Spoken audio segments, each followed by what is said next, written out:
Michael Sterling walked into that Austin courthouse with an $80,000 watch on his wrist and absolute confidence in his heart. The tech mogul expected his broken housewife to beg for scraps while he finalized his upgrade to a stunning 28-year-old mistress. But when those courtroom doors opened, the woman who entered wasn't the defeated wife he remembered. She moved like a predator who had been planning this moment for months, and she wasn't asking for alimony or the house. She was demanding his entire company. You see, Sarah Sterling had a secret that would destroy everything Michael thought he knew about his own success. Hidden in her university files was proof that the $400 million empire he claimed to have built was actually constructed on something he had stolen 20 years ago.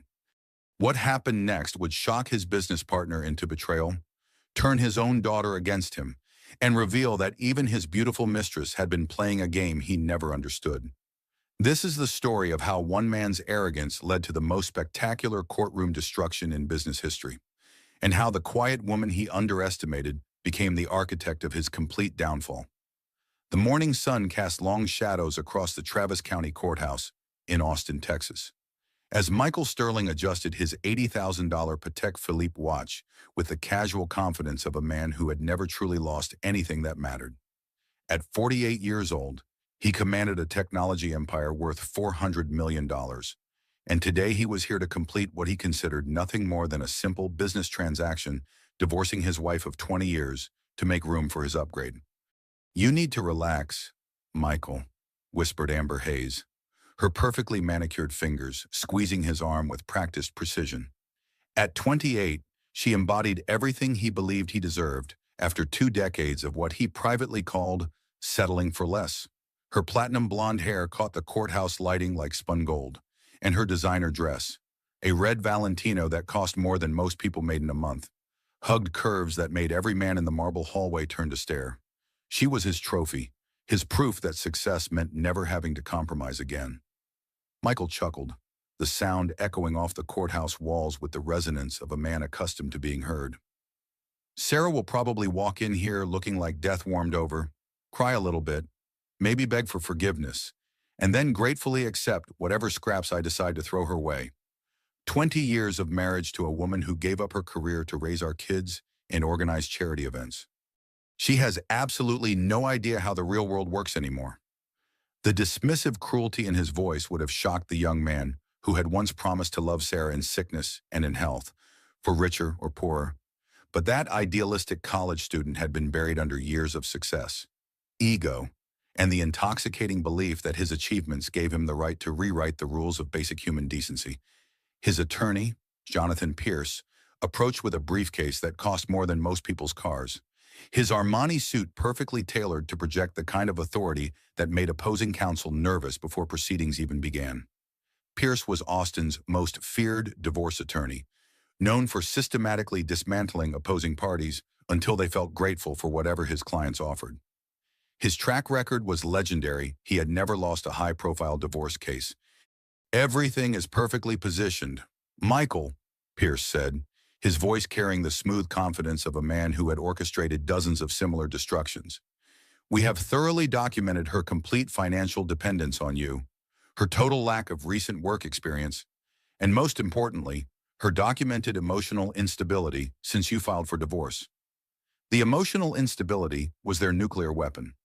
Sarah had suffered what the medical records termed a severe anxiety and depression episode when she discovered Michael's affair with Amber. She had been hospitalized for 3 days, unable to eat or sleep, her world shattered by the betrayal of the man she had trusted completely for 20 years. Pierce planned to use her mental health crisis as evidence that she was an unfit parent and unsuitable for any significant financial settlement. "How much are we realistically talking about here?" Amber asked, her voice carrying that slight southern drawl that Michael found irresistibly sexy. She had grown up in small-town East Texas, the daughter of a mechanic and a waitress, and her hunger for the finer things in life matched his own ambition perfectly. "Extremely generous by any reasonable standard," Pierce replied with satisfaction. "The house in Westlake Hills, $3 million in cash, and modest monthly spousal support that decreases over 5 years. She should be sending us thank you cards." Michael nodded approvingly, remembering the woman he had married back when they were both idealistic university students. Sarah had been brilliant once, a computer science major at the University of Texas with a mind that could solve complex problems he couldn't even begin to understand. She had been passionate about technology, working late into the night on coding projects with an intensity that had initially attracted him. But that was before children arrived, before years of school pickups and parent-teacher conferences and endless household management had dulled whatever intellectual edge she once possessed.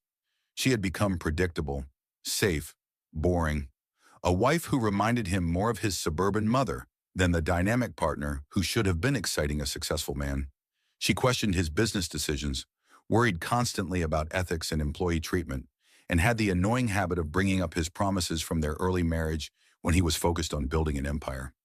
The contrast with Amber could not have been more dramatic and satisfying.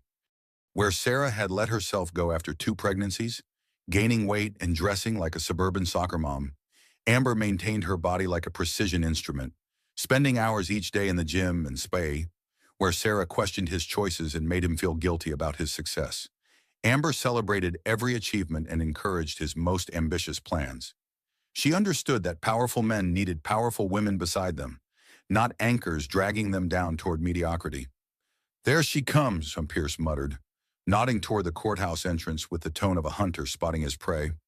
Michael turned, prepared to see the broken shell of the woman he had left 8 months ago. The Sarah he remembered from their final confrontation had been hollow-eyed and devastated, wearing one of those shapeless cardigans she seemed to live in, moving through their 20-room house like a ghost haunting the ruins of her former life. He expected tears, perhaps some dramatic pleading that would make him look reasonable and generous by comparison to the packed gallery of reporters who had come to witness the dissolution of one of Austin's most prominent power couples. Instead, a complete stranger walked through those imposing courthouse doors. This woman moved with unmistakable purpose and authority, her previously mousy brown hair now cut in a sharp, professional bob that framed features Michael barely recognized. Gone entirely was the soft uncertainty he remembered, the apologetic way she had moved through the world during their final months together. In its place was something harder, more focused, almost predatory in its intensity. She wore a navy blue power suit that spoke of boardroom authority rather than desperate pleading, and her gray eyes swept the crowded hallway with the calculating gaze of someone who owned every square inch of space she occupied. "Jesus Christ," Amber breathed, and for the first time since Michael had known her, uncertainty crept into her usually confident voice. The woman who had once been his wife approached their small group with measured steps that seemed to count down to some inevitable confrontation. When she spoke, her voice carried none of the trembling vulnerability Michael had been counting on to make this process simple and humiliating for her. "Hello, Michael," Sarah said crisply, extending a hand to Pierce with the professional courtesy of one business leader greeting another. "Mr. Pierce, I presume I have been very much looking forward to our discussion today." Michael found his voice only after a moment of stunned silence that felt like an eternity. "Sarah, you look completely different." "I have had 8 months to remember who I used to be," she replied evenly, her gray eyes meeting his without the slightest flinch or hint of the pain he had expected to see there. "Before I forgot myself entirely in service to someone else's dreams and ego." Something cold and unfamiliar settled in Michael's stomach as he watched his ex-wife walk toward the courtroom with the confident stride of a woman who had nothing left to lose and everything to gain. This was absolutely not the script he had written for today's proceedings, and for the first time in years, Michael Sterling felt the uncomfortable sensation of being completely unprepared for what was about to happen to him. Inside courtroom 3B, Judge Patricia Martinez commanded immediate respect with her no-nonsense demeanor and well-earned reputation for cutting through legal theatrics like a hot knife through butter. At 55, she had presided over some of Austin's most contentious and high-profile divorce cases, and something about the Sterling divorce had already caught her sharp attention during the preliminary hearings that had taken place over the past month. Michael settled into his chair with Amber positioned beside him like a perfectly arranged accessory, while his expensive legal team arranged their papers with military precision and obvious confidence.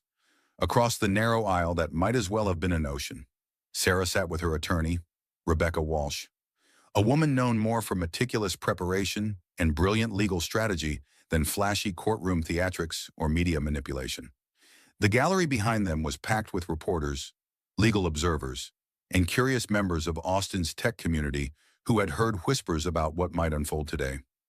The Sterling divorce had all the elements that made for compelling courthouse drama: massive wealth, a beautiful younger woman, a scorned wife, and the kind of corporate intrigue that could reshape Austin's business landscape.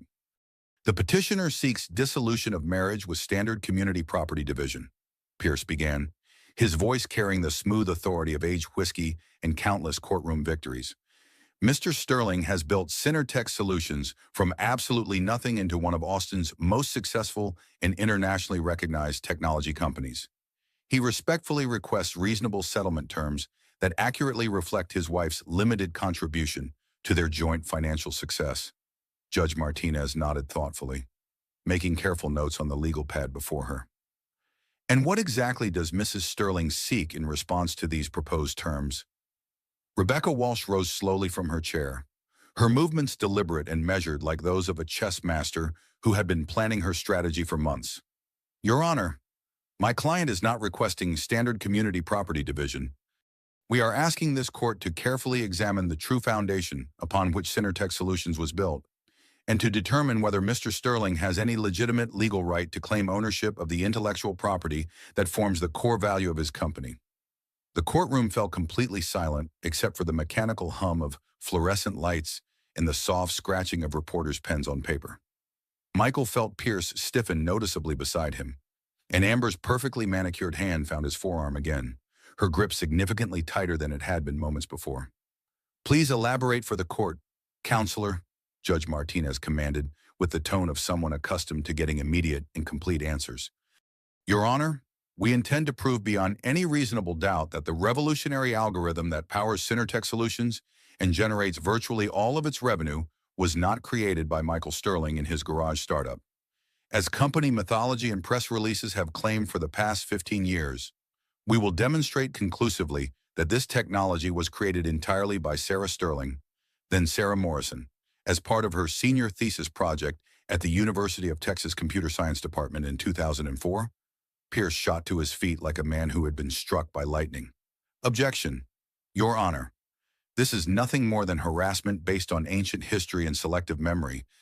Mrs. Sterling was a supportive spouse during the early years of the company's development. Nothing more than that.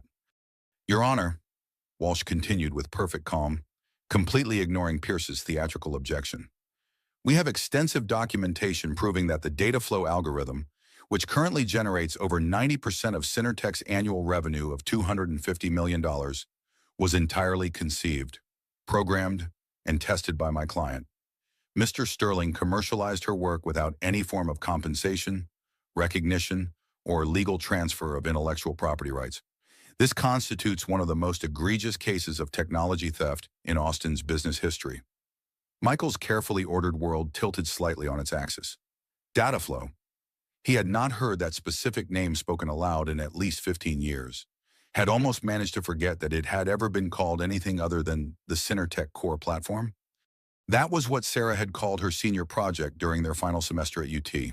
The elegant and revolutionary piece of code that could optimize data processing workflows in ways that seemed almost magical to everyone who witnessed it in action. He remembered with uncomfortable clarity watching her work on that project, staying up all night in their shared apartment near campus, her eyes bright with the pure joy of creation and discovery.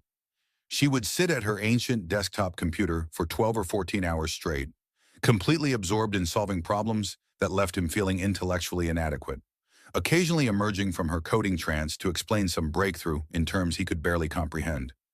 He also remembered, with a growing sense of dread, how seamlessly that revolutionary code had become the foundation of Synertech just 2 years later, and how naturally he had begun presenting it as his own innovation when talking to potential investors, journalists, and industry conferences. It had not felt like theft at the time, he told himself defensively. They were married, planning a future together. What was hers was naturally his, and what was his was hers. That was how marriage worked, wasn't it? This is completely ridiculous, Michael whispered urgently to Pierce, but his attorney's usually confident expression had been replaced by something that looked disturbingly like professional concern mixed with barely controlled panic. Mr. Sterling, Judge Martinez addressed him directly, her sharp eyes studying his face with the intensity of a scientist examining a specimen. "Are you claiming under oath that you independently developed the technology that powers your company and generates its primary revenue stream?" The moment stretched like a taut wire ready to snap. Michael had told this story so many times over the years, in countless interviews and conference presentations and company promotional materials, that it had become his unquestioned truth. In his official biography, in the company's founding mythology, in the narrative that had made him Austin's most celebrated tech entrepreneur, he was the brilliant visionary who had revolutionized data processing through pure genius and relentless innovation. Admitting anything different would not just be embarrassing or awkward, it would potentially destroy his legal claim to the company that bore his name, unravel the reputation he had spent 15 years building, and possibly expose him to criminal charges for fraud and intellectual property theft. "Yes, Your Honor," Michael heard himself saying, the words emerging with more confidence than he actually felt. "The core technology was entirely my creation and my intellectual property." Sarah turned to look at him for the first time since entering the courtroom, and her expression was not angry or hurt or devastated as he had expected. Instead, it was something far worse and more unsettling: disappointment, mixed with what looked almost like pity, as if she were watching a stranger make a series of predictably self-destructive choices. "In that case, Your Honor," Walsh announced while opening her expensive leather briefcase with practiced precision, "we would like to present compelling evidence to the contrary, beginning with Mrs. Sterling's original thesis documentation, time-stamped and verified by the University of Texas Computer Science Department faculty and administration." As Walsh began systematically distributing copies of documents that Michael had not seen in nearly 20 years, he felt the first genuine spike of fear pierce through his carefully maintained confidence. These were not the desperate, flailing attempts of a broken housewife trying to extract sympathy from the court. This was the methodical, thorough preparation of someone who had spent months, possibly years, building an airtight legal case designed to destroy him completely. Amber leaned close to his ear, her breath warm against his neck but her voice carrying a sharp edge he had never heard before. "Michael, what exactly is she talking about? You never mentioned anything like this to me. Ever." For the first time in their entire relationship, Michael Sterling did not have a confident, reassuring answer for the beautiful woman beside him. He could only sit in growing dread and watch as his ex-wife methodically began dismantling the foundation of everything he had built his identity and reputation upon, brick by carefully documented brick. The evidence presentation began with the surgical precision of a master prosecutor building an airtight murder case. Each piece of documentation building inexorably toward a conclusion that made Michael's chest tighten with anxiety and growing panic with each passing minute. Rebecca Walsh moved through Sarah's meticulously organized materials like a conductor leading a symphony, every gesture calculated for maximum impact on both the judge and the packed gallery of observers. "Exhibit A, Your Honor," Walsh announced while holding up a bound document that looked official and academically impressive. "Mrs. Sterling's senior thesis proposal, submitted to Dr. Elizabeth Crawford of the University of Texas Computer Science Department on September 15, 2003. Please note the detailed description of what my client called the data flow algorithm, including preliminary code samples and theoretical frameworks that would later become the foundation of a $400 million technology company."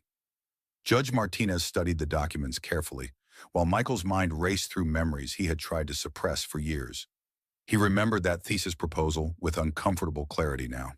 He had not only helped Sarah proofread the technical writing, he had marveled at her ability to see elegant solutions to problems that completely eluded him. She had always been the superior programmer of the two of them, but he had possessed the business vision and natural salesmanship that could convince investors to fund their dreams. "Exhibit B, Your Honor," Walsh continued while producing a worn external hard drive that looked like an artifact from the early 2000s.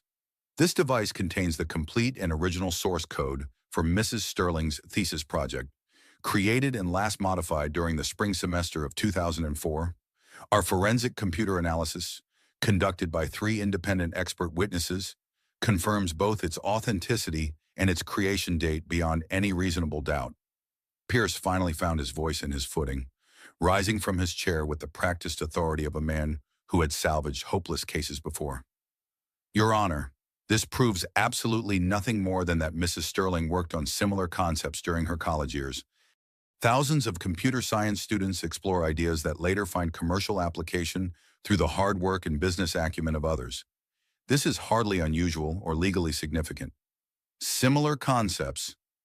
Walsh's voice carried a note of genuine incredulity that resonated throughout the courtroom. Your Honor, we have conducted a comprehensive, line-by-line comparison between Mrs. Sterling's original thesis code and the current Synertech platform that powers Mr. Sterling's company. The correlation is 94.7% identical in all core functions, with the remaining differences consisting entirely of cosmetic updates and user interface improvements. Michael felt perspiration beading on his forehead despite the courthouse's aggressive air conditioning. Beside him, Amber shifted uncomfortably in her designer chair, her earlier confidence beginning to evaporate as the true implications of what they were hearing became impossible to ignore or dismiss. Furthermore, Your Honor, Walsh produced another thick set of documents from her seemingly endless briefcase. We have email correspondence between Mr. and Mrs. Sterling dating from 2004 through 2007, during the crucial early years of Synertech's development. In these communications, Mr. Sterling repeatedly and explicitly refers to your brilliant algorithm, your revolutionary data flow system, and discusses detailed plans to build our company around your technological breakthrough. The emails. Michael remembered those emails with a sinking feeling of dread, messages sent during the early days of their marriage when he was still genuinely impressed by Sarah's technical genius and grateful for her contributions to their shared dreams. Before success and ego had convinced him that he deserved all the credit for their joint accomplishments. Before he had begun rewriting their history to make himself the sole hero of their story, Pierce attempted immediate damage control, his voice carrying a slight hint of desperation that experienced courtroom observers would have recognized as the sound of a previously confident attorney realizing his case was collapsing. Your Honor, these communications clearly show a collaborative marriage where supportive spouses naturally shared their work and ideas. Nothing in these emails suggests any form of theft or improper appropriation. Exhibit D, Your Honor, Walsh interrupted smoothly while presenting a final set of official-looking documents. A signed and notarized statement from Dr. Elizabeth Crawford, now Professor Emeritus at the University of Texas, confirming that Sarah Morrison's data flow algorithm represented revolutionary work that she strongly encouraged be patented immediately upon completion. Dr. Crawford states, and I quote directly, "In 30 years of teaching computer science at the university level, I have rarely encountered such innovative and groundbreaking thinking. Miss Morrison's senior thesis work was doctoral dissertation-level research that could have launched an entire academic career and fundamentally changed how the technology industry approaches data processing challenges." Judge Martinez looked up from the documents with an expression that had grown increasingly serious and focused. Mr. Sterling, given this extensive evidence that has been presented to the court, do you still maintain your previous testimony that you independently developed the data flow technology? This was the crucial moment of truth that would determine the trajectory of the rest of Michael's life. He could feel the weight of 20 years of carefully constructed lies pressing down on him like a physical burden. He glanced desperately at Sarah, hoping to see some trace of softness or mercy, some indication that she might accept a face-saving compromise that would allow him to maintain some dignity while acknowledging her contributions. Instead, he found those penetrating gray eyes watching him with the infinite patience of someone who already knew exactly what choice he would make, someone who had predicted his response and prepared accordingly. I want to be completely honest with this court, Michael began carefully, his legal training from years of depositions guiding his words. Sarah was certainly supportive during those early developmental days, but the actual commercialization, the business applications, the market strategy. Mr. Sterling, Judge Martinez's voice cut through his equivocation like a blade. I am asking you a direct question that requires a direct answer. Did you or did you not personally create the core algorithm that powers your company and generates its primary revenue? The courtroom was absolutely silent. Michael could hear his own heartbeat pounding in his ears, could feel Amber's increasingly tense presence beside him, could sense his entire world balanced precariously on the edge of his next words. 20 years of lies and self-deception had led inevitably to this single moment of forced honesty. I refined and developed the commercial applications of the technology, he said finally, the words feeling like they were being pulled from his throat against his will. But the original concept, the foundational algorithm, that was Sarah's work. It was the first completely honest statement he had made in the courtroom, and it felt like stepping off the edge of a cliff into free fall. Judge Martinez made careful and detailed notes while Pierce frantically scribbled on his legal pad, probably calculating how much damage control would be possible after such a devastating admission. Amber's perfectly manicured hand slipped away from Michael's arm entirely, and when he glanced at her, her expression had shifted dramatically from supportive girlfriend to concerned businesswoman rapidly calculating her own options and exit strategies. Mrs. Sterling, Judge Martinez addressed Sarah directly, while the courtroom remained dead silent. What specific remedy or compensation are you seeking from this court for this intellectual property? Sarah stood with the fluid grace and natural authority of someone who had been preparing for this exact moment for months of careful planning. Your Honor, I am not seeking compensation for past work or recognition for previous contributions. I am requesting the complete return of my stolen property. The word stolen hit Michael like a physical blow to his solar plexus.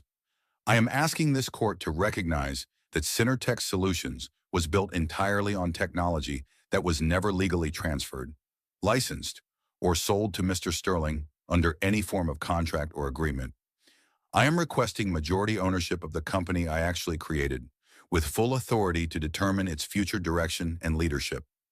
The courtroom erupted in surprised murmurs and excited whispers. Pierce looked like he had been struck by lightning. Amber actually gasped audibly, her hand flying to her throat in a gesture of shock. And Michael Sterling, millionaire technology entrepreneur and Austin business icon, felt his carefully constructed world begin to crumble around him in real time. He had walked into this courthouse that morning expecting to finalize a simple divorce and rid himself of an inconvenient wife. Instead, he was watching that same woman systematically dismantle his entire life with the methodical precision of a demolitions expert bringing down a skyscraper. During the lunch recess, the courthouse hallway buzzed with frantic activity as attorneys huddled in intense strategy sessions, and Michael tried desperately to process the magnitude of what was happening to his previously secure and carefully ordered world. Pierce had pulled him into a corner conference room, his usual courtroom composure completely replaced by barely controlled panic and professional alarm. Michael, why in God's name did you not tell me about any of this? Pierce demanded, his voice low but urgent, with the kind of anger that comes from being blindsided by his own client. I look like a complete amateur in there. If she has a legitimate legal claim to the core intellectual property of your company, we are not just talking about a messy divorce settlement. We could be looking at criminal fraud charges, complete corporate restructuring, and the total destruction of your professional reputation. It was 20 years ago, Michael interrupted, running his hands through his hair with increasing desperation. We were married, planning a future together. What was hers was ours. What was mine was hers. I never thought she would be vindictive enough to use our shared history against me like this. She was always so supportive, so understanding. You never thought she would be smart enough to use it against you. Amber finished coldly. She stood with her arms crossed tightly across her chest, studying Michael with an expression he had never seen before, as if she were seeing him clearly for the very first time. This woman is not the broken-down housewife you described to me. Michael, she has been planning this systematic destruction for months, maybe even years. Michael looked desperately between his lawyer and his girlfriend, suddenly feeling very alone despite being surrounded by people who were supposed to be on his side. We can fight this. There has to be some statute of limitations, some marital property law that protects spouses from this kind of retroactive attack. Not if she can prove intentional fraud and ongoing deception, Pierce said grimly, loosening his expensive tie as if it were choking him. If the entire foundation of your company is based on her work that was never legally transferred through proper contracts or agreements, we are looking at potential criminal prosecution, not just civil liability. The district attorney could decide to make an example of you. A new voice interrupted their increasingly desperate huddle, and Michael turned to see a familiar figure approaching through the crowded hallway. Having second thoughts about your brilliant legal strategy? Michael felt a surge of relief as he recognized David Chen walking toward them, his business partner and oldest friend from their college days together. David had been the third crucial member of their original garage startup team, the marketing and operations genius who had helped transform Sarah's revolutionary algorithm into a commercially viable product. He was supposed to be there as Michael's primary character witness, someone who could testify to Michael's essential contributions to the company's success. "David, thank God you are here," Michael said with genuine gratitude. "Please tell them this whole thing is completely insane. You were there from the very beginning. You know exactly how we built this company together as equal partners." David's expression was strange and unsettling, almost melancholy, as if he were attending a funeral for someone he had once cared about deeply. "Actually, Michael, that is exactly why I am here today. I need to tell you something that I should have said years ago. Something I have been carrying around like a guilty secret." Something cold and predatory settled in Michael's stomach at the tone of David's voice. "What exactly are you talking about?" "I have been watching you systematically take credit for Sarah's work for 15 years, David said quietly, his words carrying the weight of long-suppressed truth. "I have watched you rewrite our company's history, convince yourself and everyone else that you were the technical genius behind Dataflow, and gradually erase Sarah's contributions from every story you tell about our success. I stayed quiet because we were friends, because the company was profitable, because I told myself it did not really matter anymore, since she seemed happy with her family life." Pierce stepped forward aggressively, his lawyer instincts sharp and protective. "Mr. Chen, I strongly advise you not to make any statements without proper legal counsel present. Anything you say could be used against you in future proceedings." David ignored the attorney completely, his eyes fixed on Michael with an expression of profound disappointment. "But it does matter, and it always mattered. Sarah created something truly revolutionary, and you have spent 20 years pretending it was your innovation. I cannot watch you try to destroy her reputation to protect a lie that we all know is a lie." Michael felt the solid ground beneath his feet beginning to shift and crack. "David, you cannot be serious about this. We are business partners. We have been friends since college. We built this company together from nothing." "No, Michael, you and I marketed and commercialized what Sarah built. There is a very important difference between those two things, and I am tired of pretending there is not." David pulled out his smartphone and showed the screen to Pierce with a grim expression. "I have been recording our private conversations for the past month, ever since I heard about these divorce proceedings and realized what you were planning to do to Sarah. I have hours of audio of you admitting that her work was the foundation of everything we built, that you have been taking credit for her genius." The blood drained from Michael's face as he heard his own voice playing softly from David's phone. Sarah was always the real brain behind the technology. She could see solutions that were completely invisible to me. I just knew how to sell her ideas to people who had money to invest. Amber stepped back from Michael as if he had suddenly become contagious with some terrible disease. "You recorded him. Why would you do something like that to your business partner?" David looked at her with something approaching pity mixed with disgust. "Because Sarah asked me to help her. She reached out 3 months ago and said she was tired of watching her life's work credited to someone else while she was being discarded like yesterday's trash. She asked for my help in setting the record straight, and I realized I owed her that much at least."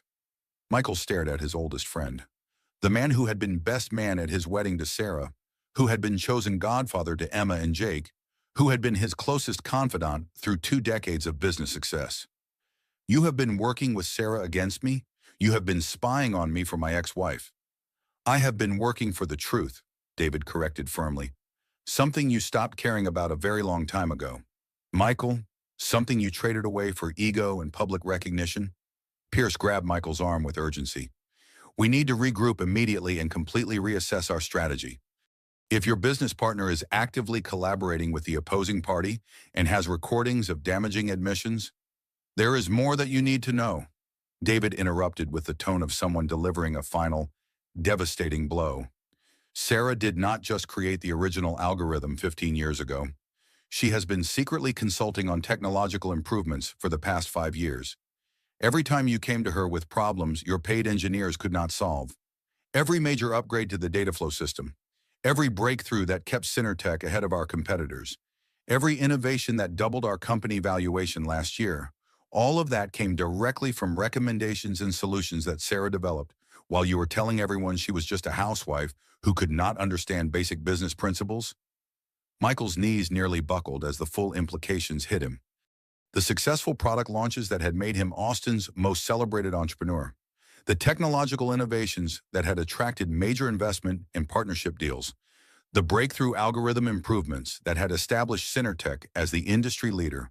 All of it had come from suggestions that Sarah had made during their increasingly rare conversations about his work challenges. She has been secretly helping you succeed while you were publicly humiliating her and privately cheating on her. David continued relentlessly.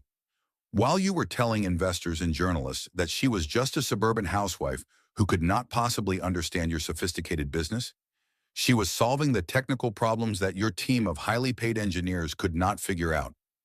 Amber was backing away from Michael now, her designer heels clicking on the marble floor with increasing urgency. I need to get some air, she said, but her voice carried a sharp edge that Michael had never heard before, the sound of someone rapidly reassessing their investment in a failing proposition. Amber, please wait, Michael called after her desperately, but she was already walking quickly toward the bank of elevators. David watched her retreat with a knowing expression that suggested he understood something. Michael did not. You might want to have a very serious conversation with your girlfriend about her real motivations and loyalties. Michael, Sarah is not the only person in your life who has been keeping important secrets from you? Before Michael could ask what he meant by that ominous comment, David turned and walked back toward the courtroom, leaving Michael and Pierce alone in the hallway. Michael felt like he was drowning, frantically grasping for something solid to hold on to as everything familiar and reliable slipped away from his control. We are in extremely serious trouble, Pierce said grimly. If your business partner testifies against you in court, if he has recordings of you admitting to taking credit for your wife's work, if the judge believes you have been committing ongoing fraud. Michael slumped against the cold marble wall, the expensive stone chilling him through his $1,000 suit. For the first time in 20 years of business success, he had absolutely no idea how to win. When court resumed after the lunch break, the atmosphere in the courtroom had shifted dramatically and unmistakably. Word of David Chen's defection from Michael's camp had spread through the courthouse's informal gossip network like wildfire, and the gallery was now packed with local reporters who sensed a major story unfolding. Legal observers eager to witness a spectacular courtroom destruction, and members of Austin's tight-knit technology community who were fascinated by the real-time collapse of one of their most prominent success stories. Michael sat rigidly in his chair, acutely and uncomfortably aware that Amber had not returned from her lunch break. Her empty chair beside him felt like a physical manifestation of his growing isolation, and her absence was being noted by every observer in the packed courtroom. Your Honor, Rebecca Walsh began with the confident tone of an attorney who knew she held all the winning cards. We called David Chen to the witness stand. Michael watched with a growing sense of doom as his oldest friend walked steadily toward the witness box, each step feeling like another nail being driven into the coffin of their 20-year friendship. David's face was resolute and determined as he was sworn in by the bailiff, and when his eyes briefly met Michael's across the courtroom, there was genuine sadness there, mixed with something that looked like relief. Mr. Chen, Walsh began after David had been properly sworn, how long have you known Michael Sterling? 22 years, David replied clearly, his voice carrying easily to every corner of the silent courtroom. We met during our sophomore year at the University of Texas and have been business partners for 18 years. Were you present during the founding and early development of Synertech Solutions? I was intimately involved from the very beginning. Michael, Sarah, and I worked together in their garage to transform Sarah's data flow algorithm from an academic research project into a commercially viable product that could attract investment and generate revenue. Walsh moved closer to the witness stand with the predatory grace of a prosecutor closing in on a key confession. In your direct personal experience, who was the primary creator of the technology that became Synertech's core product and primary source of revenue? Pierce shot to his feet with an objection, but Judge Martinez overruled him immediately. The question was perfectly legitimate and directly relevant to the case.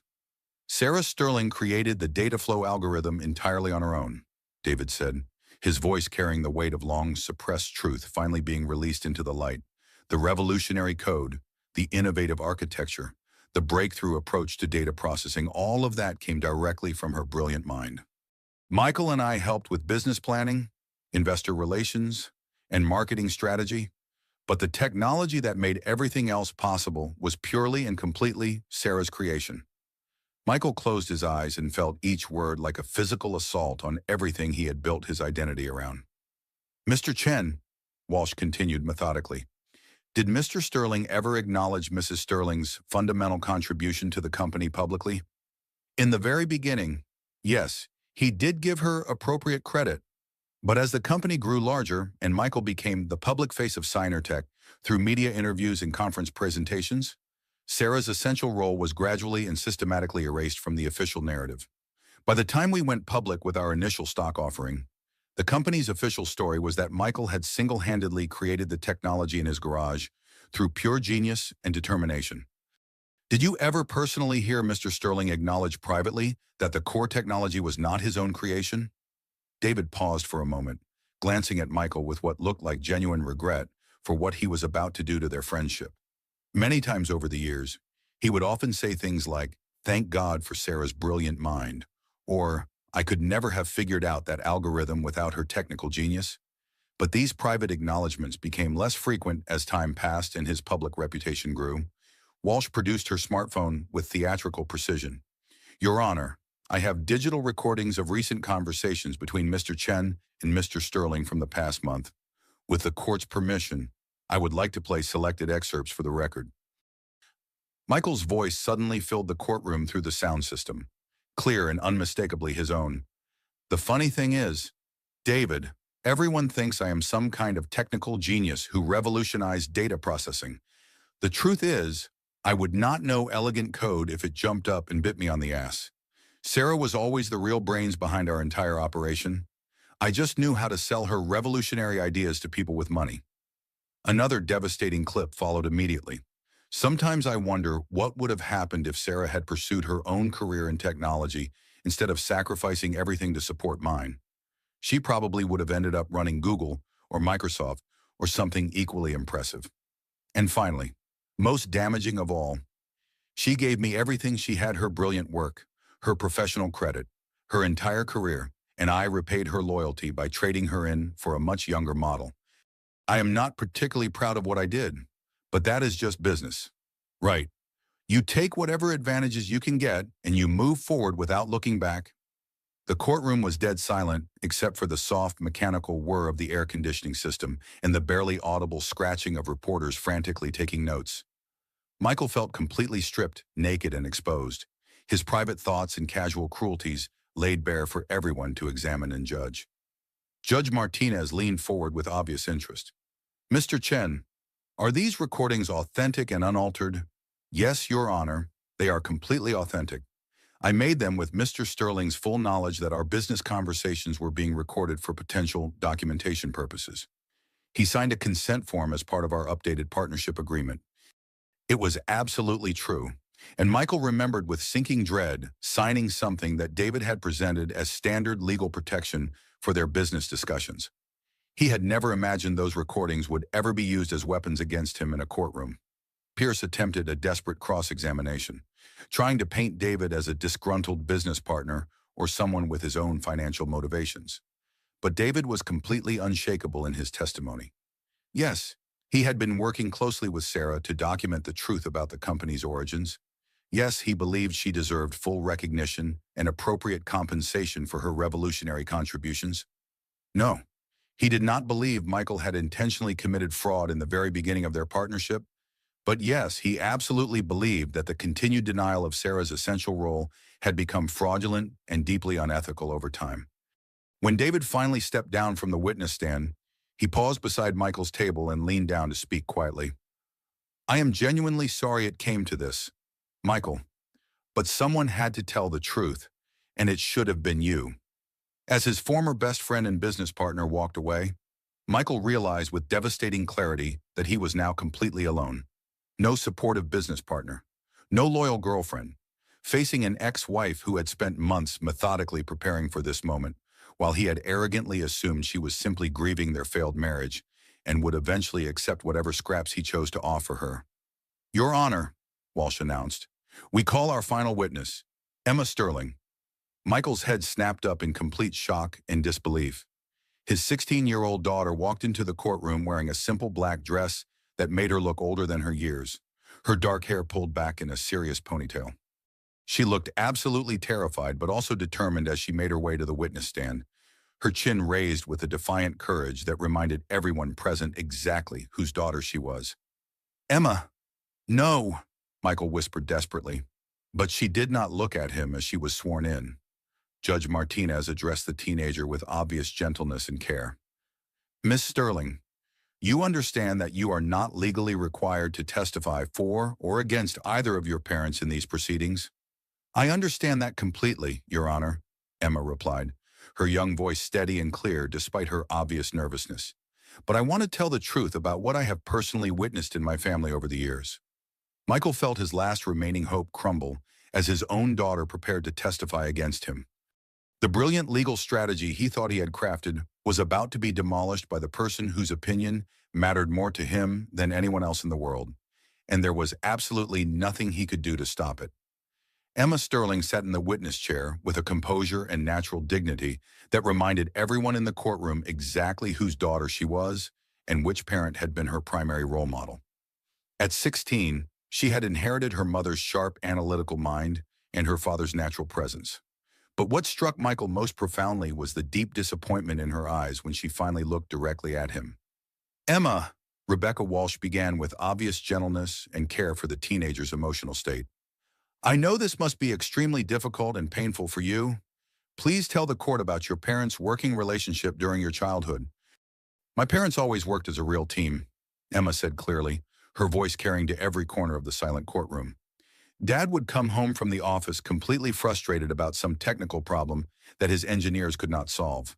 And Mom would sit with him at our kitchen table and draw diagrams and flowcharts on napkins while she was helping me with my homework or feeding my little brother Jake." Michael remembered those kitchen table problem-solving sessions with uncomfortable clarity, Sarah's patient explanations and elegant solutions making the most complex technical challenges seem simple and manageable. He had completely forgotten how natural and automatic it had been to bring his most difficult work problems to her, how reliably she had provided innovative solutions that he could present to his team the following day. "Did your mother work on Synertech business on a regular basis?" Walsh continued. "All the time, throughout my entire childhood. She had a complete home office setup where she would test new code and write detailed technical reports for Dad's company. He would present her ideas and solutions to his development team the next day, usually in video conference calls that she would sometimes join from home, though usually she preferred to work behind the scenes."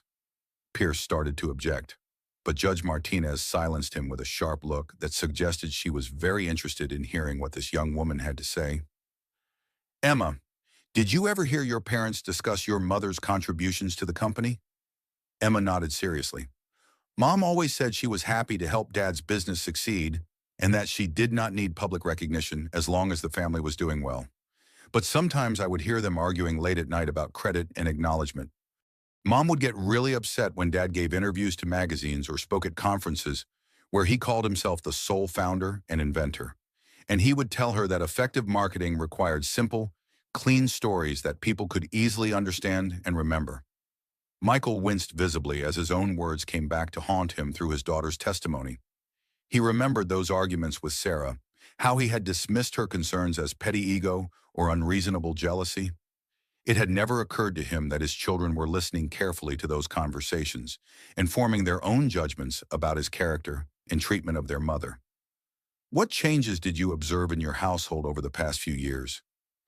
Dad started working much later hours and traveling constantly for business.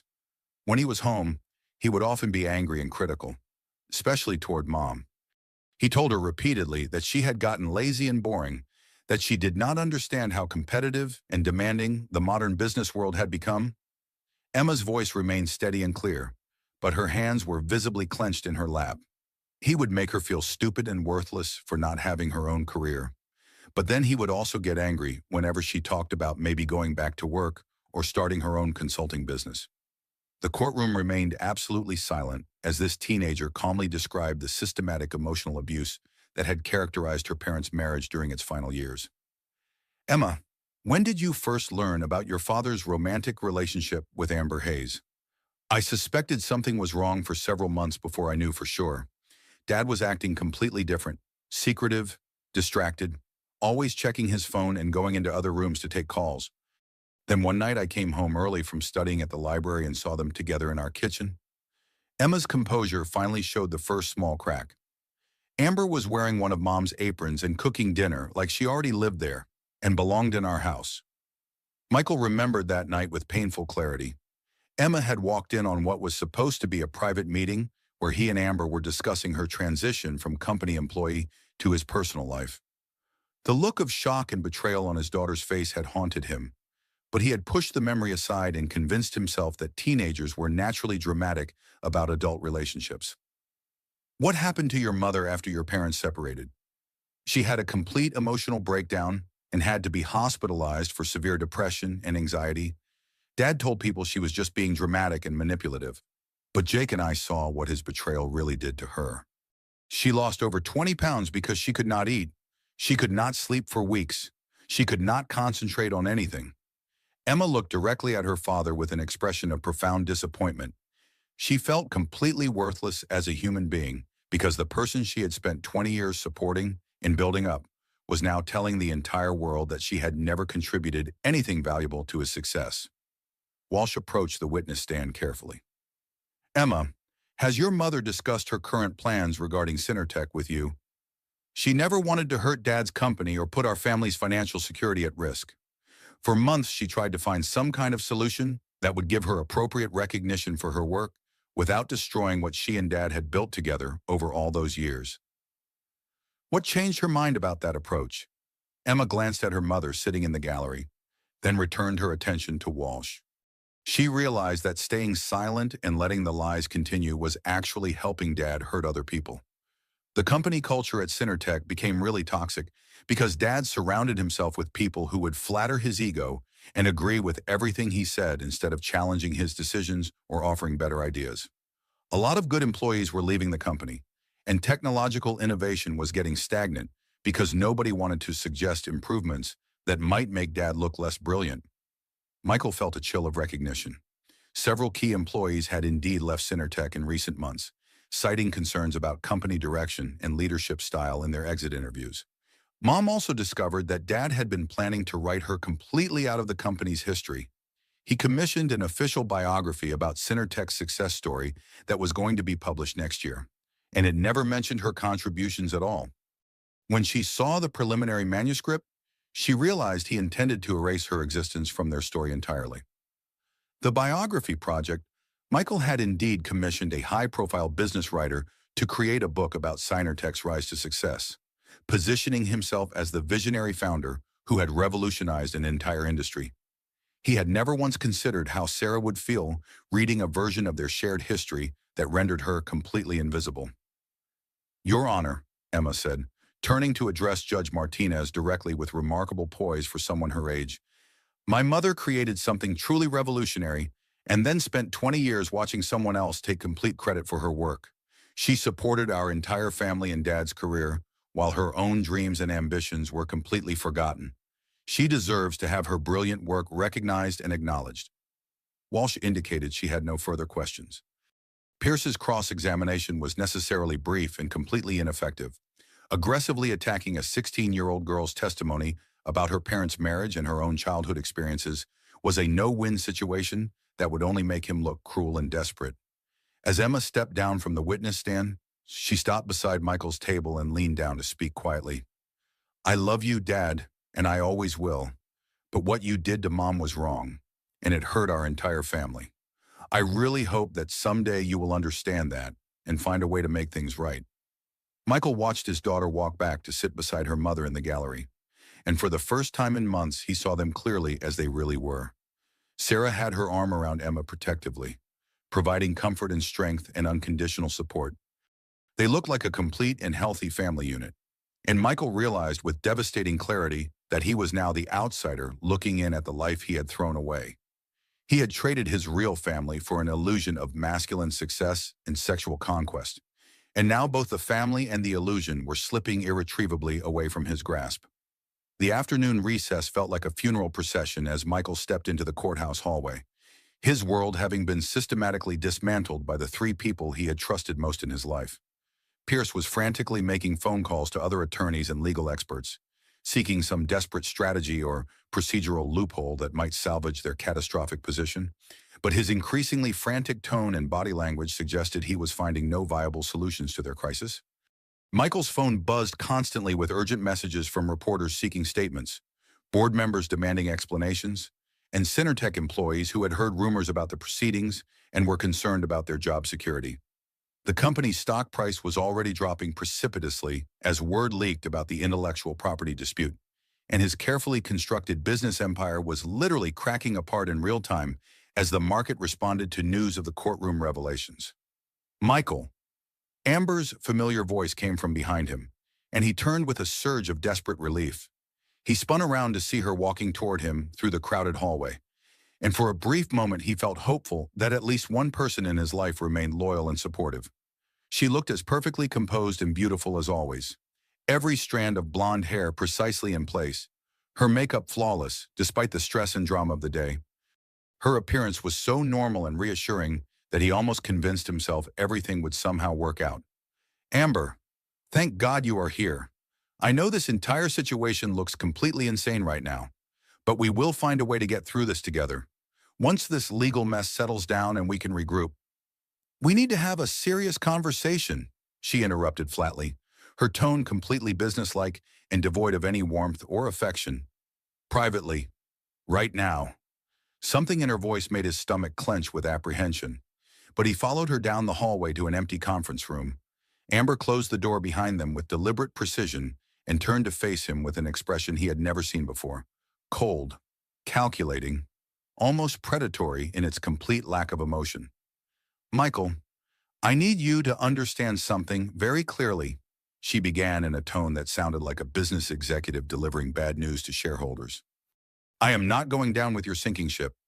What are you talking about? This is just a temporary legal challenge. We have resources. We have options. We can fight this. With what exactly? Amber's voice cut through his desperate optimism like a knife. Your company was built on stolen technology that you have been lying about for 20 years.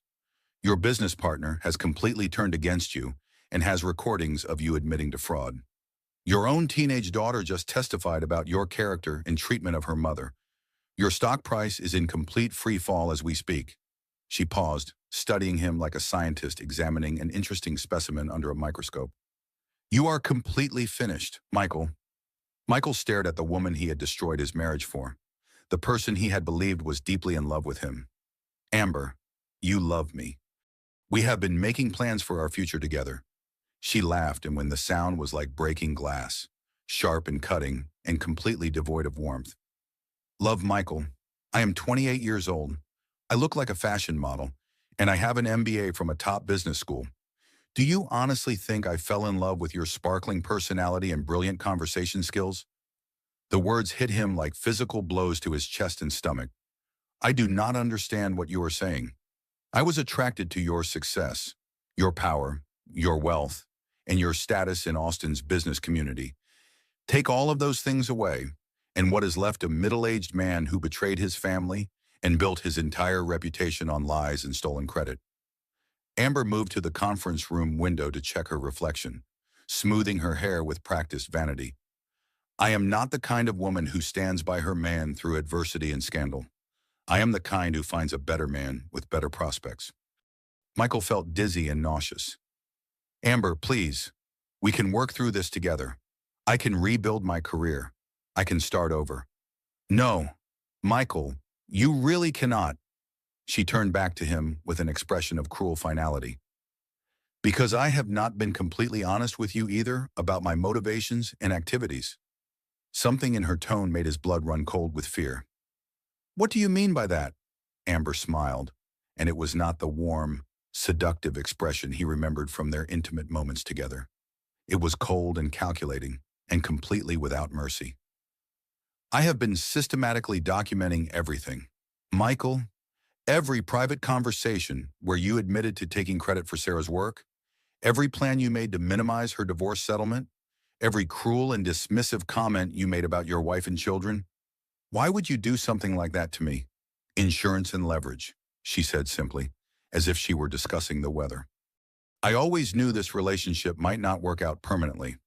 I needed to protect my own interests and establish my own value as a potential witness or source of information. So I have been very carefully recording our most private conversations for months. Michael's knees nearly gave out as the full scope of her betrayal became clear. You have been spying on me this entire time. I have been securing my own future. Just like you taught me to do in business, always maintain leverage. Always have multiple exit strategies. Always be prepared to cut your losses when an investment goes bad. Amber pulled out her smartphone and showed him a recording application that had clearly been used extensively. I have hours and hours of audio recordings of you, Michael, you admitting to intellectual property theft, you planning to cheat your wife out of a fair settlement, you saying horrible and degrading things about your own children. The betrayal was so complete and devastating that Michael literally could not process the scope of what she was telling him. What do you want from me? I want to make a deal with Sarah's legal team. My testimony and my recordings in exchange for complete immunity from any potential criminal charges related to your business practices and fraud. Amber's voice was matter-of-fact, as if she were discussing mundane business arrangements. I need to position myself publicly as a victim of your manipulation and deception, not as an accomplice or co-conspirator. Michael grabbed her arm desperately. You cannot do this to me. We were partners in this relationship. She pulled away from his touch with obvious disgust. We were never partners. Michael, you were a stepping stone to bigger and better opportunities, and now you have become a liability that could damage my reputation and future prospects. Amber headed for the conference room door, then paused with her hand on the handle. Oh, and Michael, you might want to very carefully check your company's financial records and confidential files. I have had complete access to your home office computer system for months. Sarah's legal team might have significantly more evidence against you than you realize. She left him alone in the conference room, the door closing with a soft click that sounded like the lid of a coffin being sealed. Michael slumped into a chair and put his head in his hands, trying desperately to comprehend the magnitude of his complete destruction. His wife had systematically built an airtight legal case against him. His business partner had secretly betrayed him and provided damaging evidence. His daughter had testified to his character failures and emotional abuse, and now his mistress was preparing to sell him out to save herself, while revealing that she had been stealing confidential business information that could expose him to criminal prosecution. Every single relationship in his adult life had been poisoned by his arrogance, greed, and casual cruelty. He had assumed that everyone around him was weak, grateful, and easily manageable. Instead, they had all been watching, documenting, and preparing for this moment when his house of cards would finally collapse under the weight of his own lies and betrayals. Pierce knocked on the conference room door urgently. Michael, we need to discuss plea bargain options immediately. If the FBI decides to get involved in these intellectual property theft allegations, if there are potential criminal charges. Michael looked up at his attorney and saw yet another person whose loyalty was purely transactional and would evaporate the moment his ability to pay legal fees disappeared. How long would it be before Pierce abandoned him too? He had walked into this courthouse that morning, believing he was in complete control of his life and destiny. Now he realized he had been the only person in the entire situation who did not understand what was really happening around him. The king was dead. Long live the queen. When court reconvened for the final session of the day, the atmosphere was electric with anticipation and barely contained excitement. News of the morning's devastating revelations had spread far beyond the courthouse walls, and the gallery was now packed to capacity with reporters from major news outlets, legal observers from across Texas, and curious members of the public who had been drawn by social media coverage of a tech mogul's spectacular, real-time destruction. Michael sat at his defendant's table, feeling utterly and completely alone in the world. Pierce had managed to locate another experienced attorney willing to assist with damage control, but their whispered conversations carried the desperate, futile tone of people trying to negotiate surrender terms rather than achieve any kind of victory or favorable outcome. Across the narrow aisle that might as well have been an ocean, Sarah sat with quiet confidence beside Rebecca Walsh and a small team of legal advisors. She looked serene and peaceful, almost radiant, as if an enormous weight had finally been lifted from her shoulders after years of carrying it alone. The contrast with Michael's obvious distress and isolation was stark and noted by every single observer in the packed courtroom. Judge Martinez called the court to order with unusual formality that suggested she understood the historical significance of the case she was about to decide. Before we proceed with closing arguments, I understand there are additional materials that need to be submitted to the court for consideration. Rebecca Walsh stood with the confident bearing of an attorney who knew she held every winning card. Yes, Your Honor. We have audio recordings provided by Miss Amber Hayes, documenting numerous explicit admissions by Mr. Sterling regarding his systematic appropriation of Mrs. Sterling's intellectual property, as well as his deliberate plans to minimize her recognition and compensation. Michael watched in numb horror as his most private and intimate conversations were prepared for public consumption. His voice would soon fill the courtroom, casual and careless as he spoke to Amber about the woman he had promised to love and honor. The supreme irony is that Sarah could have been a tech industry CEO herself if she had not wasted her considerable intelligence and talent on raising our family and supporting my career. But that situation worked out perfectly for me. I got access to her revolutionary innovations and her complete, unquestioning dedication. Another devastating clip followed. Sarah thinks marriage is supposed to be about true partnership and mutual support, but successful business is really about winning at any cost. I took whatever I needed to succeed, and she was too trusting and naive to stop me. And most damaging of all, I have spent so many years convincing everyone, including myself sometimes, that I am the technical genius behind Synertech's success. But late at night when I am honest with myself, I know the absolute truth. Everything valuable and innovative came directly from her brilliant mind. Each recording hit the courtroom like a physical blow. Michael could see the obvious disgust on Judge Martinez's face, the satisfaction and vindication on Sarah's legal team, and the frantic note-taking by reporters who sensed they were witnessing a career-making story unfold in real time. Furthermore, Your Honor, Walsh continued relentlessly, Ms. Hayes has provided extensive documentation showing that Mr. Sterling has been systematically and deliberately excluding Mrs. Sterling from all company historical records, including commissioning an official biography that completely erases her fundamental contributions to Synertech's founding and development. The biography manuscript was formally entered as evidence, and its glowing portrayal of Michael as a solo genius made his systematic erasure of Sarah's role even more damning and inexcusable in the eyes of the court. Pierce rose for his closing argument, but his heart clearly was not in the effort. What could he possibly say at this point? That his client was fundamentally an honest man who had simply forgotten to credit his wife for creating the technology that made him wealthy and famous. That 20 years of systematic lies and deliberate deception were just an innocent oversight. Your Honor, Pierce said weakly, his voice lacking any of its usual courtroom authority. Mr. Sterling built a highly successful company that currently employs over 800 people and contributes significantly to Austin's economic development and technological reputation. Whatever the disputed origins of the core technology, his leadership abilities and business expertise created substantial value for employees, investors, and the broader community. It was a pathetically weak argument, and everyone in the courtroom knew it. Rebecca Walsh's closing argument was devastating in its elegant simplicity and moral clarity. Your Honor, this case is fundamentally about theft. Not theft of money or physical property, but theft of recognition, credit, professional reputation, and life opportunities.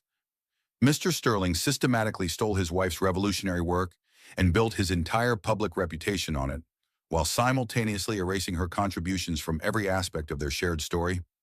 Walsh gestured towards Sarah with obvious respect and admiration. Mrs. Sterling did not seek recognition or credit for 20 years because she believed deeply in partnership, in family, and in supporting her husband's dreams and ambitions. She was repaid for that selfless loyalty with betrayal, public humiliation, abandonment, and a calculated attempt to write her completely out of the history she helped create. But this case is also about justice delayed, not justice denied. Mrs. Sterling's brilliant work created Synertech solutions from nothing. Her continued secret contributions sustained its technological leadership and market success. Her intellect and innovation deserve recognition and acknowledgement, not systematic erasure and denial. Walsh paused dramatically, letting her words resonate throughout the silent courtroom. Your Honor, we ask not just for fair division of marital assets, but for complete restoration of stolen credit and recognition. Mrs. Sterling should be acknowledged as the true founder and primary technological innovator behind Synertech Solutions. Judge Martinez retired to her chambers to consider her decision, while the courtroom buzzed with nervous energy and excited speculation. Michael sat in complete silence, watching Sarah accept congratulations and support from the growing crowd of people who had appeared throughout the day, former university colleagues, technology industry professionals, and other women in tech who saw her case as a powerful symbol of something much larger than a single divorce proceeding.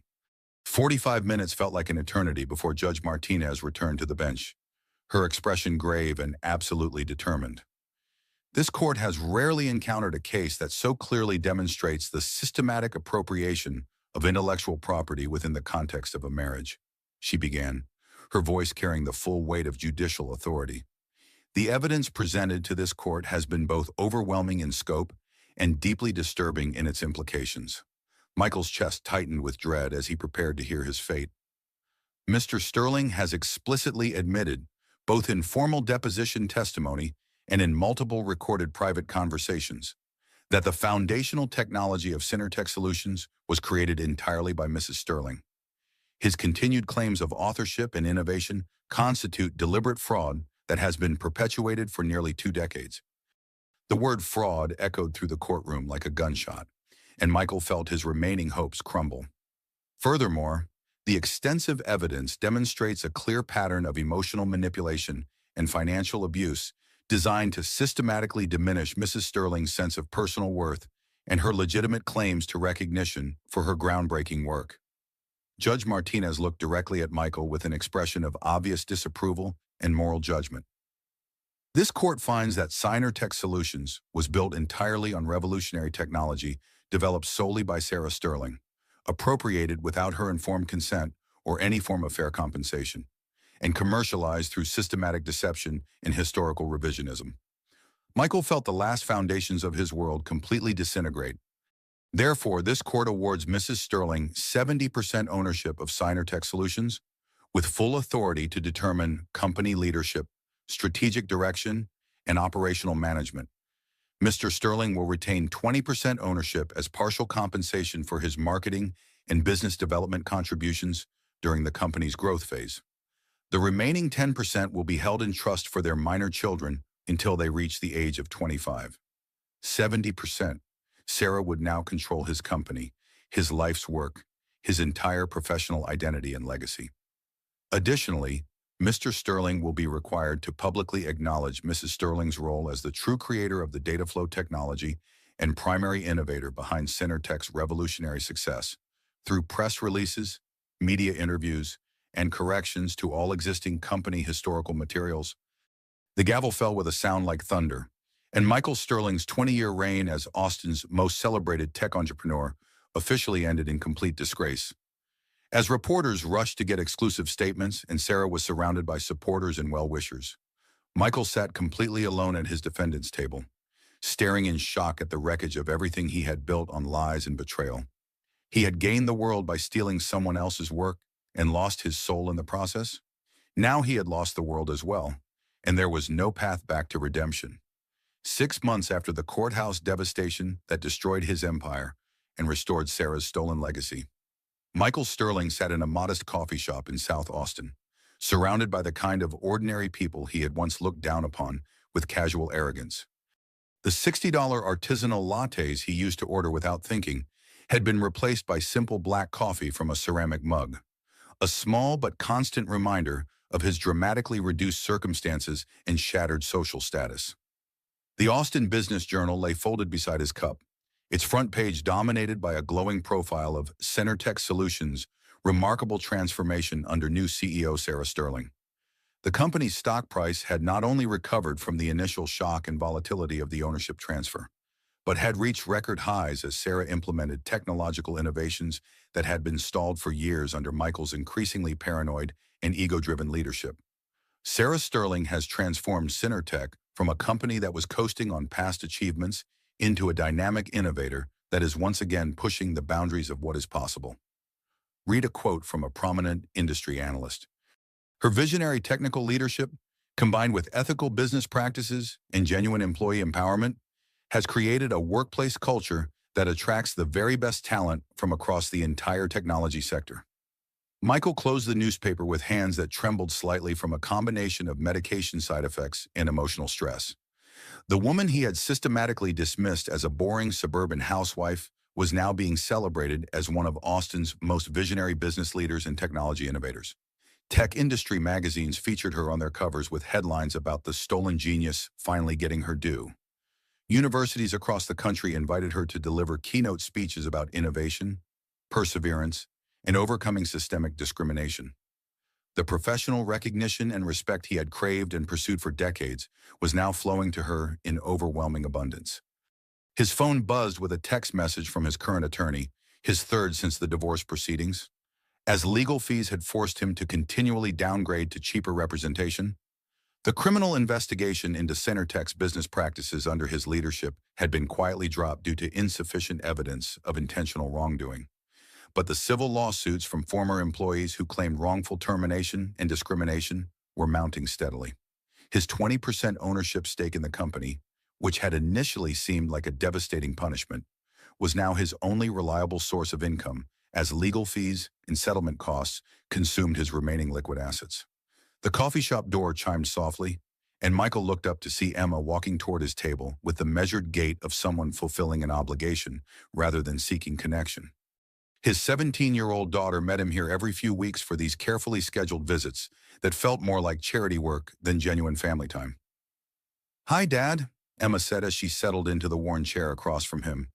At 17, she had grown into a remarkably poised and intelligent young woman who looked increasingly like her mother with each passing month.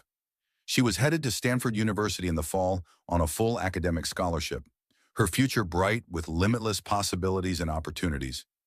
"How are you holding up?" she asked, and Michael could hear the careful politeness in her voice that had completely replaced their once natural and easy affection. "I am managing to get by," he replied, though they both understood it was barely true. His clinical depression had deepened significantly over the months, as the full scope of his losses became impossible to ignore. Not just the money and professional status and public recognition, but the meaningful relationships that had once given his life purpose and joy.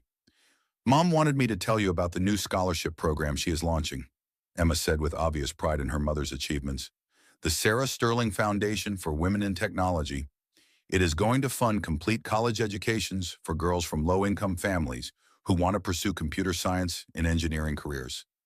Michael nodded without surprise, recognizing the generous impulse as exactly the kind of thing the Sarah he had originally married would have wanted to do, before he had convinced her that her dreams and ambitions mattered less than supporting his career and ego. She has also been asked to testify before Congress next month about intellectual property rights and gender discrimination in the technology industry. Emma continued, "The story of what happened to her has apparently become a powerful symbol for thousands of women who have had their work overlooked, minimized, or stolen by male colleagues." Michael felt a familiar stab of emotion that fell somewhere between genuine regret and bitter envy. Sarah was rapidly becoming exactly the kind of respected public figure and policy influencer he had always desperately wanted to be, someone whose opinions shaped industry standards and government regulations. Someone whose personal story inspired meaningful social change. "How is your mother doing personally?" Michael asked quietly, dreading but needing to hear the answer. Emma studied her father's face carefully before responding. "She is genuinely happy, Dad. Really, truly happy in a way I had never seen before. She wakes up every morning excited about her work and the positive impact she is making. She is also in a serious relationship now with Dr. James Rodriguez, a computer science professor at UT who knew her back in graduate school. He treats her like she is the most brilliant person he has ever met, instead of trying to diminish her to make himself feel more important." The information about Sarah's new relationship twisted in Michael's chest like a knife being slowly turned.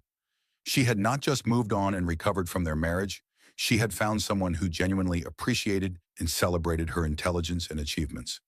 Someone who did not need to steal her accomplishments to feel worthy of being her partner. "Dad," Emma said with the careful tone of someone who had been rehearsing a difficult conversation, I know you are hurting and struggling right now, but you have to understand that what you did to Mom was not just unfair or inconsiderate. It was systematically devastating to her sense of self-worth and professional identity. You made her believe she was worthless while building your entire public success on her revolutionary work. Michael wanted desperately to argue, to defend his choices and actions. But the months of forced solitude and therapy had gradually stripped away most of his protective delusions and self-justifications. I know what I did was wrong, he whispered. Do you really, though? Emma leaned forward with an intensity that reminded him powerfully of her mother at that age. Because I still hear you talking about what happened to you, not what you did to her. You lost your company because you systematically stole credit for her brilliant work for 20 years. You lost your family because you chose a younger woman over the people who genuinely loved and supported you. You lost your reputation because you built it entirely on lies and betrayal. Each word hit Michael like a physical blow because they were undeniably, painfully true. I made terrible mistakes, Michael said weakly, grasping for some way to minimize his culpability. Dad, they were not mistakes. They were deliberate choices that you made every single day for 20 years. Every morning you chose to take credit for Mom's revolutionary work. You chose to make her feel small and worthless so you could feel important and successful. You chose to betray our entire family for a woman who was obviously using you for your money and status. Emma pulled out her smartphone and showed him a social media post that made his stomach clench with recognition. It was Amber Hayes, now working as a marketing consultant in Dallas, posting about her role in helping expose corporate fraud and systematic discrimination against women in technology. She had successfully repositioned herself publicly as a principled whistleblower rather than an opportunistic accomplice who had betrayed him to save her own reputation. Even she is doing significantly better than you are right now, Emma said with obvious sadness for her father's situation, because she understood how to cut her losses intelligently and reinvent herself when circumstances changed. But you are still sitting here feeling sorry for yourself instead of figuring out how to become a better person who deserves respect. Michael stared at his daughter, seeing his ex-wife's brilliant analytical mind combined with a moral clarity and strength of character that highlighted his own ethical failures in sharp, unforgiving relief. What would you have me do at this point? Start by actually taking full responsibility for what you did, Emma replied firmly. Not just admitting that you were wrong, but truly understanding why your choices were wrong and working actively to make genuine amends. Mom does not want or need your apology. At this point, she has moved far beyond needing your validation or recognition. But Jake and I still need a father who is worthy of our respect and love. She gathered her purse and stood to leave, her movements carrying the confident grace of a young woman who knew her own worth and would never allow anyone to diminish it. I will see you in a couple of weeks. Please think seriously about what I said. Michael watched his daughter walk away, her shoulders straight with the kind of self-assurance he had tried to steal from her mother for 20 years. He was alone again in the coffee shop, surrounded by the consequences of his choices, finally beginning to understand the true cost of the life he had built on systematic lies and casual cruelty. 2 years had passed since the courthouse reckoning that completely destroyed Michael Sterling's empire and fully restored Sarah Sterling's stolen legacy to its rightful place in technology history. The Austin tech community had long since moved past the initial scandal, embracing Sarah as one of its most respected and influential leaders, while Michael gradually faded into relative obscurity and irrelevance. Center Tech Solutions, now officially renamed Sterling Innovations to honor its true founder and primary innovator, occupied a gleaming new corporate campus in South Austin that had become a model for ethical technology companies worldwide. The company culture Sarah had deliberately built from the ground up emphasized collaboration over competition, ethical leadership over profit maximization, and genuine recognition for all contributors, regardless of their gender, background, or seniority level. Employee satisfaction scores consistently ranked as the highest in the entire technology industry, and the company's breakthrough innovations in sustainable data processing had attracted global attention from environmental organizations and government agencies. Sarah stood in her spacious corner office, looking out at the Austin skyline as she prepared for her afternoon presentation to the City Council about expanding technology education programs in underserved communities throughout Central Texas.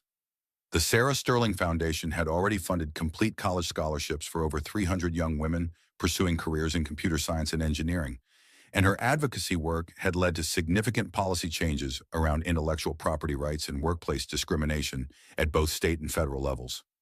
Her phone buzzed with a text message from her fiancé, Dr. James Rodriguez, a computer science professor at the University of Texas who had known her during their graduate school days, but had reconnected with her only after her public vindication. He understood and celebrated her passion for technological innovation, not as a threat to his own professional ego, but as one of the qualities he most admired and respected about her as both a colleague and life partner. Incredibly proud of you as always. Dinner at 8 to celebrate another day changing the world for the better. Sarah smiled warmly, remembering how foreign such unconditional supportive partnership had felt when they first began dating seriously. After 20 years of having her contributions systematically minimized and dismissed, being with someone who actively celebrated her professional successes and intellectual achievements had required significant emotional adjustment and healing. A soft knock on her office door interrupted her thoughts. Her executive assistant entered with an expression of genuine surprise mixed with curiosity. Sarah, there is someone here to see you who does not have an appointment. Michael Sterling. He says he has something that belongs to you and that he needs to return it personally. Sarah felt the familiar tightness in her chest at the mention of her ex-husband's name, though the sharp pain of their complicated shared history had gradually dulled to a manageable ache over the months of therapy and personal growth. She had not seen Michael since their final custody hearing 18 months ago, when they had worked out a practical arrangement that prioritized their children's emotional well-being above their own complicated feelings and unresolved conflicts. Please send him in, she said after a moment of careful consideration. Michael entered her impressive office looking significantly older than his 50 years. The confident swagger and natural authority that had once defined his public persona completely replaced by something that resembled genuine humility mixed with deep regret. He wore a simple blue button-down shirt instead of the expensive designer suit she remembered, and his hair had gone completely gray at the temples in a way that made him look distinguished, but also somehow diminished. Hello, Sarah, he said quietly, his voice carrying none of its former commanding presence. Thank you for agreeing to see me without advance notice. Michael, she gestured toward the comfortable chairs arranged in front of her desk, deliberately choosing not to sit behind it in a position of authority or dominance.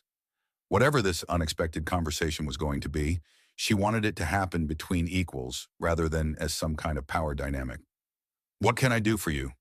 Michael reached into a worn canvas messenger bag and carefully pulled out a familiar leather portfolio that made Sarah's breath catch in her throat.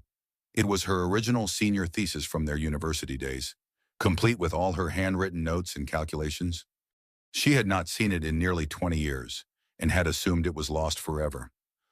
I found this in storage while I was cleaning out my apartment, he said, placing it gently on the coffee table between them with obvious reverence. It belongs to you. It always belonged to you, and I should have returned it years ago. Sarah opened the portfolio carefully, seeing her younger self's passionate handwriting filling page after page with revolutionary ideas and elegant solutions that had ultimately transformed both their lives in ways neither could have predicted. The margins were filled with excited notes and complex calculations, the work of a brilliant young mind exploring uncharted intellectual territory with pure joy and determination. Why are you bringing this to me now? She asked, genuinely curious about his motivations.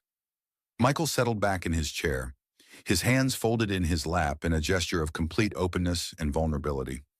Because I have spent the past 2 years in intensive therapy, working to understand how I became someone capable of systematically erasing the person I once loved most in the entire world.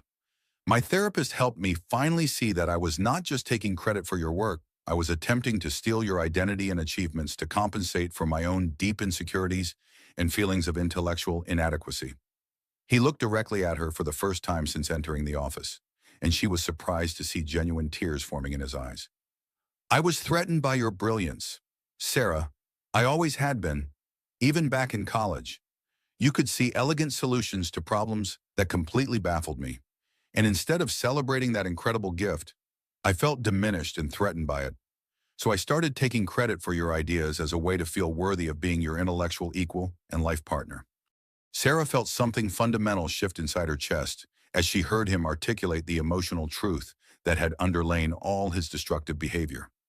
This was the first time Michael had ever acknowledged the psychological reality beneath his actions, not just their practical consequences or legal implications. The credit-taking became a habit, then a deliberate strategy, then a complete delusion. Michael continued with obvious difficulty. I convinced myself over the years that my business skills and marketing abilities were what made your ideas commercially valuable, that I somehow deserved equal credit for transforming your academic research into profitable products. But the absolute truth is that I was always just the salesman. You were the true visionary and innovator. Tears were now flowing freely down Michael's face, and Sarah realized with shock that she had never once seen him cry during their entire 20-year marriage. Not during their wedding ceremony, not at their children's births, not even during their devastating divorce proceedings. I destroyed our family and threw away 20 years of genuine partnership to chase an ego boost from a woman who saw me as nothing more than a convenient meal ticket, he said, his voice breaking with genuine emotion. I traded away the most extraordinary person I had ever known to feel temporarily important to someone completely ordinary and manipulative. It was the most catastrophically stupid failure of judgment in human history. Sarah found herself unexpectedly moved by his raw honesty and obvious emotional pain, though she remained appropriately cautious and guarded. Michael, I genuinely appreciate you acknowledging all of this so clearly. But why now? What do you want from me? Nothing at all, he said with simple sincerity that surprised her. I do not want your forgiveness, because I understand that I do not deserve it and never will. I do not want any kind of reconciliation, because that possibility ended when I made my choices and you have built a much better life without me in it. I simply wanted you to know that I finally understand the full magnitude of what I destroyed, and that I am working every single day to become someone worthy of our children's continued respect and love. He reached into his messenger bag again and pulled out a thick manila envelope, placing it beside the thesis portfolio. This is a complete public statement detailing my appropriation and theft of your work, written entirely in my own words for release to any media outlets or industry publications you choose to use it with. I am also formally donating my remaining shares in Sterling Innovations to your foundation's scholarship program. Sarah stared at the envelope in genuine surprise. Michael, those shares are worth several $1,000,000 at current market value. That represents your entire retirement security and financial future. I will figure out some other way to support myself, he said with a self-deprecating smile that reminded her briefly of the young man she had once fallen in love with. Maybe I can become a more honest salesman for someone else's legitimate innovations and ideas. Those shares should go toward helping other women avoid what happened to you. They sat in comfortable silence for several minutes, the weight of 25 years of shared history settling between them like a familiar presence. Sarah looked carefully at the man she had once loved with complete trust and devotion, seeing perhaps for the first time the person he might have become if fear, insecurity, and toxic masculinity had not poisoned his character and judgment. How are Emma and Jake doing? She asked finally, genuinely interested in his relationship with their children. Michael's expression brightened noticeably for the first time during their conversation. They are both absolutely incredible young people. Emma is thriving at Stanford. She is studying computer science and artificial intelligence. Following directly in her mother's brilliant footsteps, Jake has been accepted to several top engineering programs and will probably end up at MIT or Caltech. They are both ethical, accomplished, intellectually curious people, despite having me as their father. They had you as their father too, Sarah corrected gently but firmly. You made terrible, destructive choices that hurt our entire family. Michael, but you were not entirely a terrible father to them. They remember and value the good parts of their relationship with you as well. Michael looked genuinely surprised by her unexpected kindness and generosity. You do not have to say that to make me feel better about my failures. I am not saying it to make you feel better. I am saying it because it is objectively true, and because Emma and Jake need to know that their father is genuinely capable of growth and positive change. Sarah closed her thesis portfolio carefully. What are your plans for the future? I am working as a business strategy consultant for small startup companies, helping them with marketing plans and investor relations. It is honest work that makes good use of my actual skills, and I am reasonably good at it, when I am not trying to take credit for other people's technical innovations. Michael stood to leave, moving toward the door with obvious reluctance. I hope that someday our children will be genuinely proud to introduce me as their father, rather than embarrassed by my past behavior and choices. He paused at the office door and turned back to face her one final time. Sarah, for whatever it is worth after everything I put you through, seeing what you have built here, the leader you have become, the respect and recognition you have earned, it represents everything you deserved 20 years ago and should have had all along. I am genuinely happy that you finally have the professional success and public acknowledgement that was always rightfully yours.